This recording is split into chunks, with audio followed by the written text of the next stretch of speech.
દર્શક મિત્રો, સત્યમેવ છે તે લાઈવ ન્યૂઝમાં આપનું સ્વાગત છે। ગતરોજ મળેલી સ્થાયી સમિતિની બેઠકમાં રોડ પ્રોજેક્ટ શાખા, મિકેનિકલ ખાતું, પાણી પુરવઠા વિતરણ, ડ્રેનેજ, વરસાદી ગટર પ્રોજેક્ટ શાખા, આઈટી શાખા, અગ્નિશમન અને તત્કાલિક સેવાઓ, સ્ટ્રીટ લાઇટ વિભાગ, અફોર્ડેબલ હાઉસિંગ વિભાગ જેવા વિવિધ શાખાના વિકાસલક્ષી કામો મંજૂરી અર્થે લેવામાં આવ્યા હતા, જેમાંથી 17 કામોને મંજૂરી આપવામાં આવી હતી, જ્યારે 4 કામો વધુ અભ્યાસ અર્થે મુલતવી કરવામાં આવ્યા હતા। તમામ કામો બાબતે વિસ્તૃત માહિતી સ્થાયી સમિતિના અધ્યક્ષ ડોક્ટર શીતલ મિસ્ત્રી દ્વારા આપવામાં આવી હતી।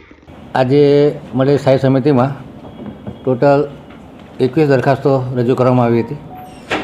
ચર્ચા વિચારણાના અંતે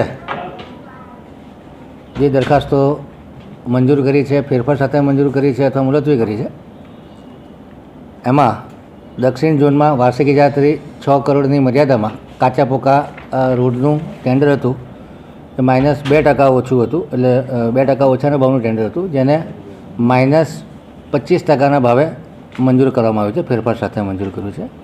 એવી જ રીતે પૂર્વ ઝોનમાં કાચા પાકા રોડનું જે ટેન્ડર હતું એ પણ -2ના બદલે -25%એ મંજૂર કર્યું છે, જેની નાણાકીય મર્યાદા 8 કરોડ રૂપિયા છે। મિકેનિકલ ખાતા દ્વારા જે અલગ અલગ વાહનો ભાડે લેવાના હતા, એમાં ટેન્ડર થયા મુજબ 1 થી 24 નંબરના જે વાહનો હતા, પત્રક 1માં દર્શાવ્યા મુજબ તમામ વાહનોને ભાડે લેવાનું મંજૂર કરવામાં આવ્યું છે। ડિપાર્ટમેન્ટે 4, 5, 6, 7, 9, 19, 21, 22, 23 મંજૂર કર્યા હતા, પરંતુ અમે 1 થી 24 વાહનો મંજૂર કરી નાણાકીય મર્યાદા 20 લાખની હતી, 40 લાખની કરવામાં આવી છે। વડોદરા મહાનગરપાલિકામાં અંડરગ્રાઉન્ડ ડ્રેનેજ સાફ કરવા માટે રિસાયકલર મશીન કે જેમાં ફ્રેશ પાણીનો વપરાશ ઓછો થાય અને સેમનું સેમ પાણી રિસાયકલ કરીને વાપરી શકાય, 28 ટનના જે મશીન છે એવા 4 મશીન દરેક ઝોનમાં એક મશીન હાયરિંગ એન્ડ O&M સાથે મંજૂર કરવામાં આવ્યા છે। પાણી પુરવઠા ખાતામાં નવી ધરતી, સાધનાનગર, હાથીખાના, ચોખંડી, પટેલ ફળિયાના બુસ્ટર ખાતેની પમ્પિંગ મશીનના ઇલેક્ટ્રોમિકેનિકલ કમ્પોનન્ટનું O&Mનું કામ છે એ 0.5%ના ઓછા ભાવે 1,14,00,000ની મર્યાદામાં મંજૂર કરવામાં આવ્યું છે।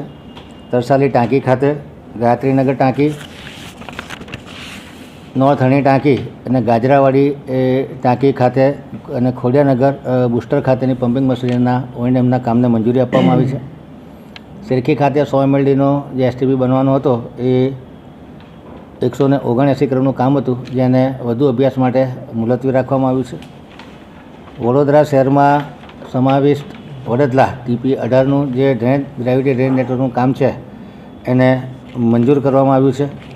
એવી જ રીતે શહેર તરસાલી જે નવીન સમાવેશ વિસ્તાર છે, TP નંબર 52નું કામ એને વધુ અભ્યાસ અર્થે મુલતવી રાખવામાં આવ્યું છે।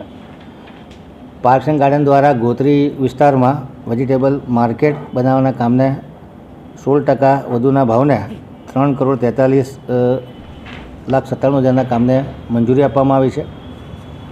વહીવટી વોર્ડ 8માં ગોરખનાથ મંદિરથી મધુનગર બ્રિજવાળા રસ્તાનું કાર્પેટ કાચા પાકા રોડના કામને 2%ના ઓછાના ભાવે મંજૂર કરવામાં આવ્યું છે। આઈટી શાખા દ્વારા 450 વ્હીકલ ઉપર જે GPS ભાડેથી લેવાનું હતું એ કામને વધુ અભ્યાસ અર્થે અને મોનિટરિંગ કેવી રીતે થઈ શકશે એના વધુ અભ્યાસ અર્થે મુલતવી રાખવામાં આવ્યું છે। અગ્નિશમન શાખા દ્વારા બ્રોન્ટો સ્કાયલિફ્ટના જે મેન્ટેનન્સનું કામ હતું 28 લાખનું, જેને મંજૂરી આપવામાં આવી છે। વહીવટી વોર્ડ 17 અને વહીવટી વોર્ડ 19માં પાણી પુરવઠા દ્વારા પાણીની નળિકાના નિભાવણીના જે નાણાકીય મર્યાદા 70 લાખની છે એ કામને મંજૂર કરવામાં આવે છે। સ્ટ્રીટ લાઇટ વિભાગ દ્વારા કોર્પોરેશનની અલગ અલગ કચેરીઓ પર જે સોલર પેનલ લગાડવાની હતી એ કામને પણ વધુ અભ્યાસ અર્થે મુલતવી રાખવામાં આવ્યું છે। આમ ટોટલ 21 કામમાંથી જે પ્રમાણે મેં કીધું એ પ્રમાણે કામ મંજૂર અથવા મુલતવી રાખવામાં આવ્યા છે। ખાસ કરીને દક્ષિણ ઝોન અને પૂર્વ ઝોનના વિસ્તારના જે કાચા પાકાના રોડ છે એમાં નેગોશિએટ કરીને -2%ના બદલે -25% કરવામાં આવે છે। રિપોર્ટર સની સિંધે, સત્યમેવ છે તે લાઈવ ન્યૂઝ, વડોદરા।